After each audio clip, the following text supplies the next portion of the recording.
where you should not go in a zombie apocalypse. In this video, we'll be talking about places that suck for zombie apocalypse, but you probably think they're good. First, let's put some ground rules.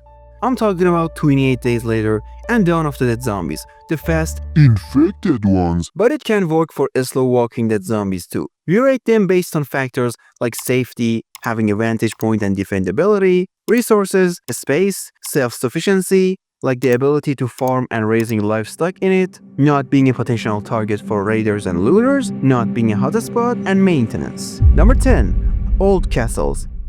I know they used to held against army of enemies and were mostly self-sustainable, but if it's a crumbling pile of stones, it will be more dangerous to stay in, cause water well is probably dried up or need lots of work to get it work again, and walls are not reliable and stable anymore. Don't get me wrong, if it's maintained and restored like the ones that are being used by rich people as their home, it will be great, especially if it has a courtyard and a water well, but they're mostly not, so you better stay away from them. D tier.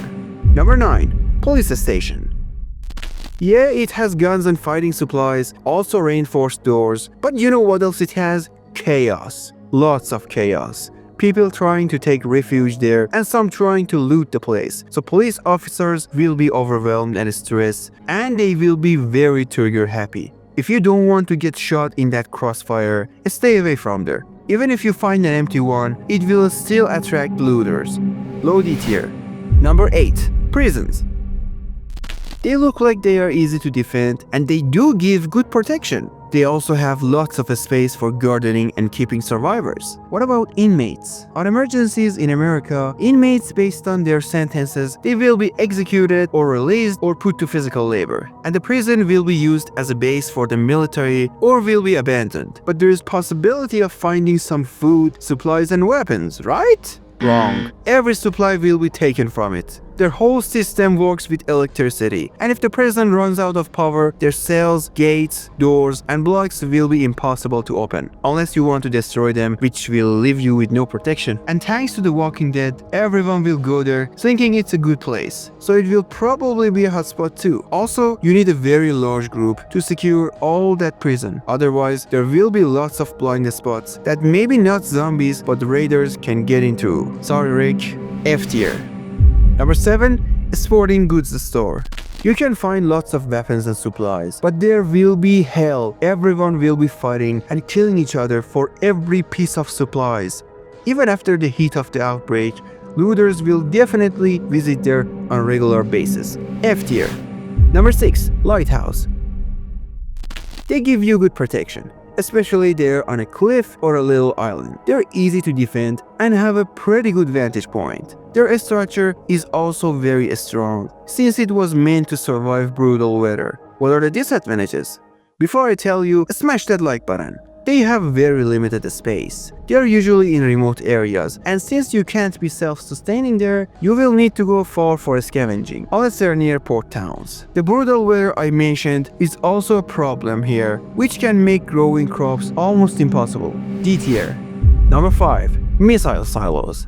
They're not just zombie-proof, but can also keep you safe from hostile survivors and possibly nuclear blasts. They're usually in remote places and have supplies and infrastructure. But you cannot access them, because even after the zombie apocalypse, the government won't abandon them. They will be kept protected. Even the ones that were abandoned before outbreaks, like those abandoned Cold War era ones, are dangerous to live in because they are mostly flooded, and that water is contaminated with deadly chemicals due to all the industrial waste left there. They are deadly to live in, unless someone bought them and transferred them into luxury shelters.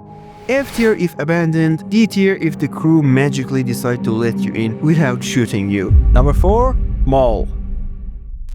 They have supplies and food, but they can be hotspots filled with scared and angry people trying to loot it, and it also gets frequent visits by looters even after that. Also, their big size make them hard to defend, so hostiles can sneak in. And let's not forget about the fact that they might be used as alternative care sites by the government, which is like refugee camps for survivors. D tier. At number 3, stadiums.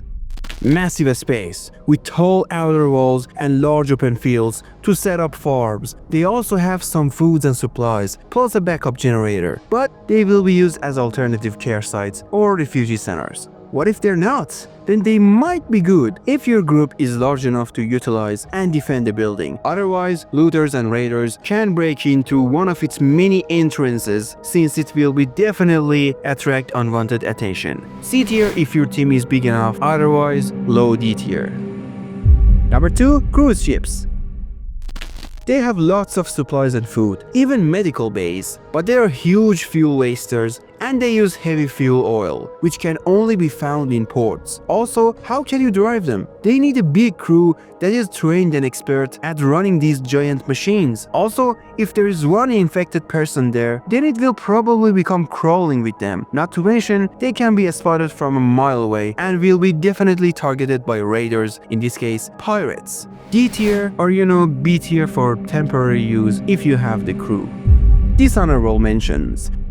But before getting to them, smash that subscribe button if you're not into stuffing children. Mines and caves.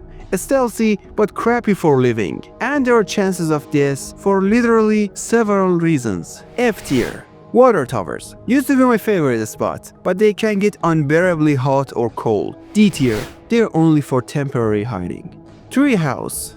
If your group is small and treehouse is big enough, it can be better than nothing. B tier only for temporary use. Billboard platforms. Similar to water towers, but don't get crazy hot. Also, it won't protect you from weather, and you can't use it as a reliable shelter. D tier. Only a temporary hiding spot. Rooftops. Good luck boiling alive on a rooftop, my friend. Zombies won't kill you, but Mother Nature will. You have no idea how hot it will get, but zombies can get there, right? So you can make a roof there, right?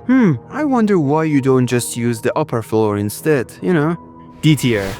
Table mountains. Man, up there no zombies or raiders will find you, but getting you and your group there is a nightmare, unless you manage to make a way for it, which is almost impossible, and you'll need to build a shelter. If you can take the material there, which is probably possible if you have several working Chinook and King Stallion helicopters. F tier. Sewers. They can hide you from chaos above and help you get to destinations like stores and other places to loot with less risk. But there are serious dangers down there because of, all the shit and waste down there. Since grid is down and sewer management is no more, there's a chance of dying in a flood or from suffocation due to toxic gases. F tier. Guys, do me a favor and tell me in the comment sections what you think about this video. I hired the editor and this is his work, so please tell me, do you guys like it or not? The last and probably worst, number 1, hospitals.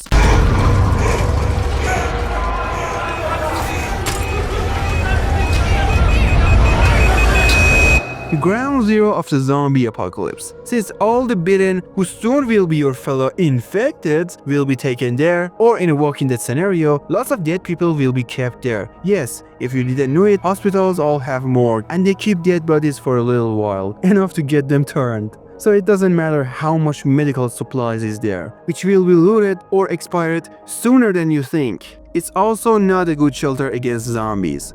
F tier. Thanks for watching.